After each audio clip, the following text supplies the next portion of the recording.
Salut, j'espère que tu vas bien. Je t'invite aujourd'hui dans ma chambre. Tu as dû constater que quand je t'invite dans ma chambre, c'est que j'ai besoin de parler de choses qui me touchent, des choses qui me transportent, des bouleversements dans ma vie. Et je me suis dit, Valérie, allez, tu y vas au culot, en sachant pertinemment que certainement très peu de personnes regarderont cette vidéo. Je t'avoue que je l'ai faite, ça fait déjà pas mal de semaines. Hem, En me disant: «Allez, est-ce que je poste? Est-ce que je ne poste pas?» Et puis finalement, je me suis retenue et aujourd'hui, je me dis: «Allez, je m'en fous, j'y vais au culot». Sur cette chaîne, j'essaie d'être le plus authentique possible, sinon à quoi bon faire une chaîne? Donc j'ai envie de faire un pari. J'ai envie de faire un pari avec toi.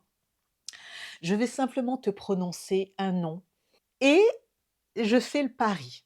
Alors, soit tu es curieux et tu vas rester jusqu'au bout, soit tu partages à peu près la même direction que moi et tu vas y trouver un intérêt, ou alors peut-être que tu fais partie de la troisième catégorie et tu vas te demander: «Mais qu'est-ce qui arrive à Valérie? Qu'est-ce qu'elle a mangé? Qu'est-ce qu'on lui a fait? Qui lui a retourné le cerveau au point qu'elle déblatère des bêtises?»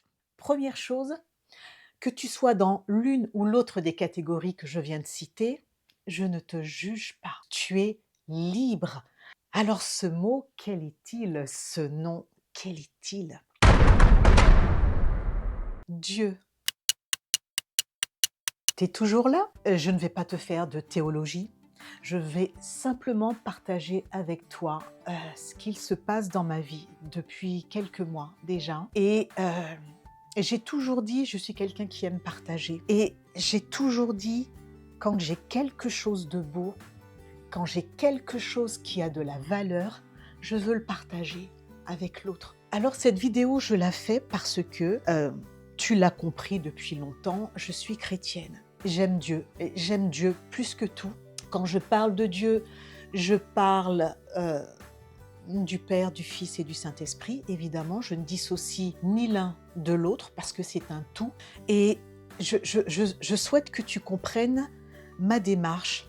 Aujourd'hui, si tu es clairvoyante, si tu vois un petit peu ce qui se passe dans notre société, dans nos sociétés et donc dans le monde qui nous entoure, si tu déposes un peu les œillères que tu peux avoir sur les yeux, constate que rien ne va plus.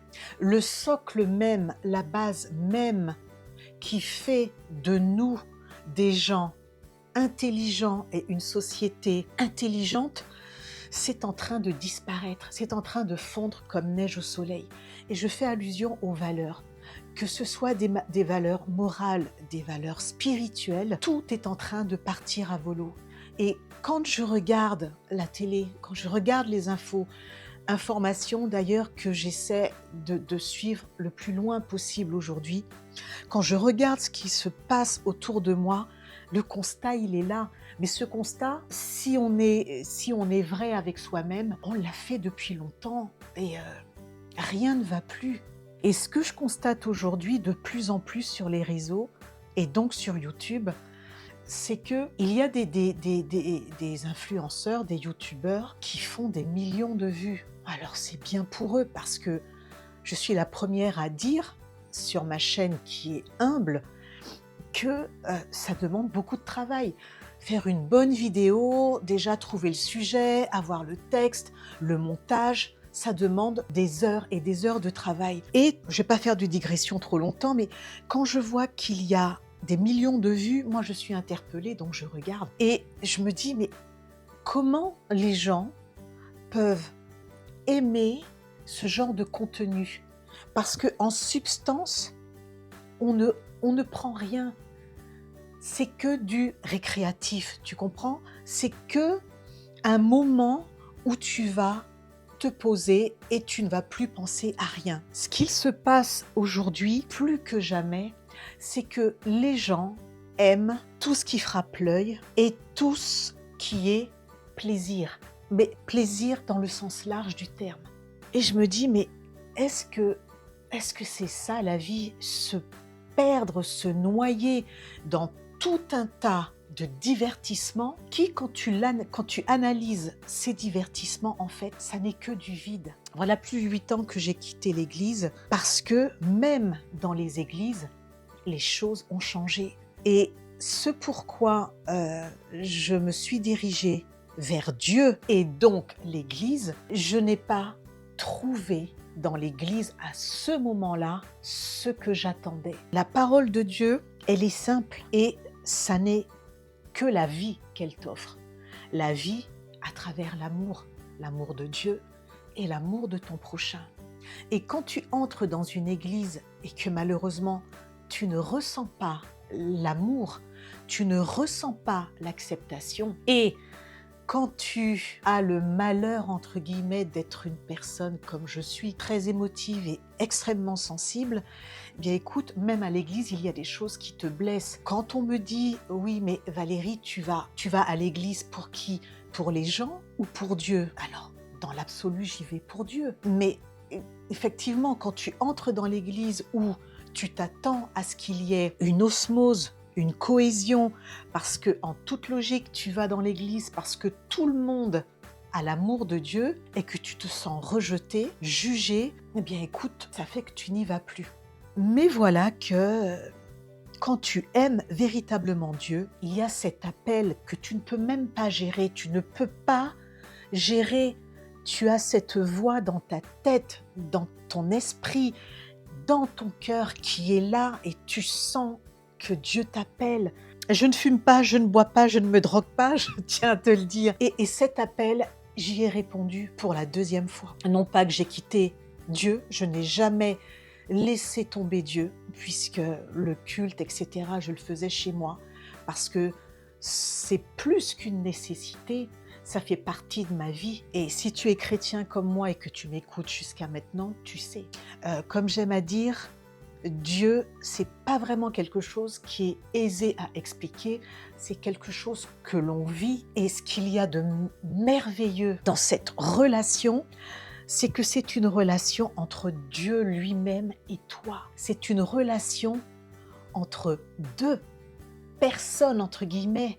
Mais qu'est-ce qu'il y a de plus beau aussi de vivre cette relation avec des gens qui partagent le même amour de Dieu. Et donc, voilà, il y a quelques mois, j'ai retrouvé l'église. Et si tu savais ce que j'ai pu ressentir, ça a été comme si, tu vois, tu es parti pour un long voyage et ta maison te manque. Et tu reviens, après effectivement un long moment, et tu rentres chez toi. Et voilà ce que j'ai ressenti. Et à un moment donné, c'est vrai, donc j'étais en train de louer. Et il y a quelque chose de tellement puissant qui m'a traversée, une chose mais tellement puissante que j'appelle l'Esprit Saint. Quelque chose qui m'a enveloppée, une chaleur, un amour. Et j'étais tellement remplie de cet amour que je me suis mise à pleurer, mais pas à pleurer parce que j'étais triste, mais parce que j'étais heureuse, tout simplement. Un bonheur, une joie, une paix, mais tellement palpable, tellement tangible.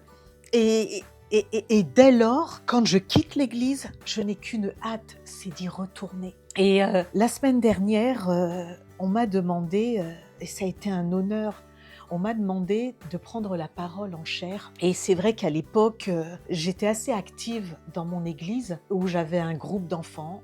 Je faisais l'école pour les enfants, une sorte de catéchisme.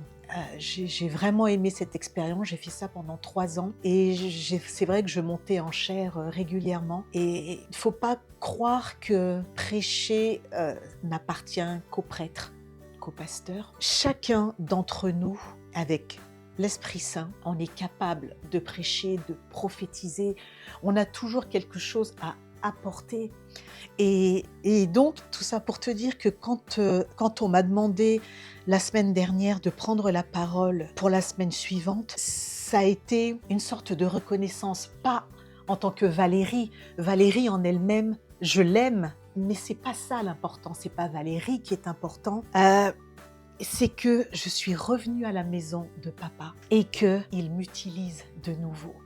me sentir utile pour mes frères et sœurs en Christ et pour toi également, que tu crois, que tu ne crois pas. Quand on aime Dieu et quand Dieu te demande d'aimer son prochain, c'est un commandement que tu dois analyser. Aimer son prochain, c'est pas si simple que ça. Surtout quand tu sais qu'il y a des personnes qui t'ont mal jugé, des personnes qui t'ont fait du mal. Mais quand tu vois cette personne avec l'amour de Dieu, tu oublies ce qu'elle t'a fait. Tu oublies totalement. Et j'ai l'air investie comme ça, j'ai l'air complètement tarée, j'en ai conscience. Mais tu sais quoi? Je m'en fous royalement. Je m'en fous royalement parce que ça fait des années que je ne me suis pas sentie aussi heureuse, remplie de gratitude.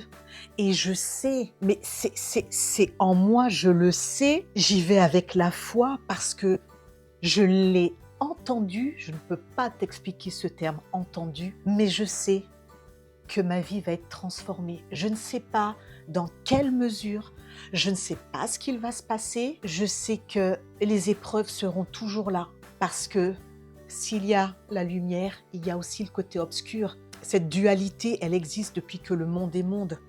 Donc, je suis davantage prête à surmonter les épreuves parce qu'aujourd'hui, j'ai ma cuirasse. Ma cuirasse, ça y est, j'ai pris tous les éléments et je suis blindée. Mais je vais au front, armée de la meilleure arme qui soit, Dieu et l'amour. Et avec ça, je peux te dire que je pourrais soulever des montagnes. Mais je suis heureuse. Je suis heureuse. Je n'ai rien. Je ne possède rien. Je vis humblement. Je vis très simplement, mais qu'est-ce que je suis heureuse, je me sens riche de quelque chose que j'aimerais que tu connaisses, c'est simplement ça. Si tu es curieux, je vais te dire un truc, on est tellement curieux, nous les humains, que quand il y a une annonce qui est faite, tiens, il y a telle chose, il y a tel concert, il y a une expo, il y a quoi que ce soit, je ne sais pas, peu importe. Ta curiosité va te dire, bah tiens, je vais payer 20 balles, 40 balles, 100 balles, que sais-je, et je vais aller voir parce que ça m'interpelle. C'est du plaisir, ok? Ça va peut-être t'apporter un plaisir qui va durer le temps de l'événement, etc. Mais si tu pouvais être curieux de quelque chose qui peut durer éternellement, est-ce que ça vaudrait pas le coup d'expérimenter ça? C'est la question que je te expérimente. Alors peut-être que tu vas me demander, mais comment qu'on fait ça? Quand quelqu'un est intéressé, même s'il ne croit pas en Dieu, je lui dis simplement, je dis, tu sais, c'est simple.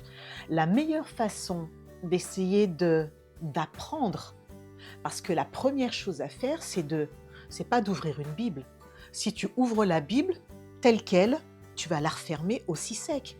Mais si tu te dis, j'aimerais bien faire la connaissance de Jésus, c'est qui ce gars-là?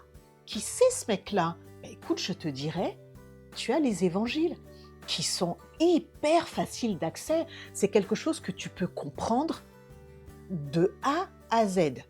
Et les 4 évangiles se recoupent. Ce sont 4 témoignages de disciples, d'apôtres. J'ai envie de te dire, tu sais, au même titre que j'adore lire et que je peux te partager mes lectures, le personnage de Jésus, en tant qu'homme et en tant que Dieu, c'est un personnage, que tu sois athée ou pas, c'est un personnage qui mérite le détour. Et si tu prends le temps de le connaître, je mets ma main au feu que tu ne resteras pas insensible. Il y a quelque chose qui va se passer ici. La parole de Dieu, elle est vivante.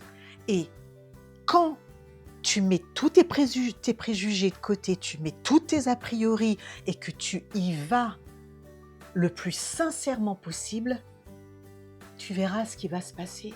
Il va se passer quelque chose. Tu vas avoir une prise de conscience que tu ne pourras pas mettre, comme on dit chez nous, en bafeille. Tu ne pourras pas faire ça.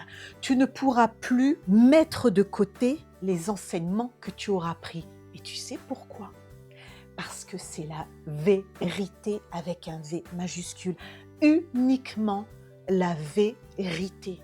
Alors, je pense que je vais m'arrêter là. Je voulais juste te partager ça, t'offrir ce que moi j'appelle le plus beau cadeau de la vie. Tu fais ce que tu veux. Si tu t'es désabonné, je t'aime quand même. Je t'aime quand même. Si tu ne crois pas en Dieu, je vais dire que tu passes à côté de la plus belle chose, mais tu es libre. Le libre arbitre, Dieu nous l'a donné. Tu vois, dans son amour infini, il nous a créés libres. Il est là. Tu le choisis ou tu ne le choisis pas.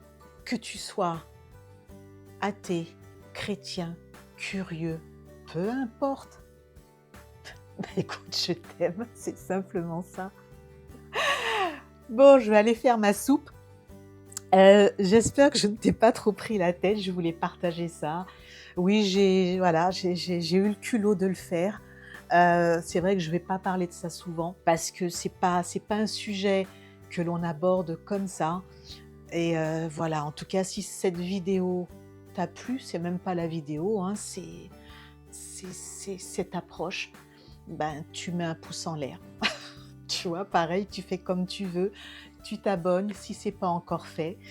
Et puis je te dis ben à la semaine prochaine et ben, que Dieu te garde, que Dieu te garde, que Dieu vous garde tous. Allez, bye bye, soyez heureux, bye.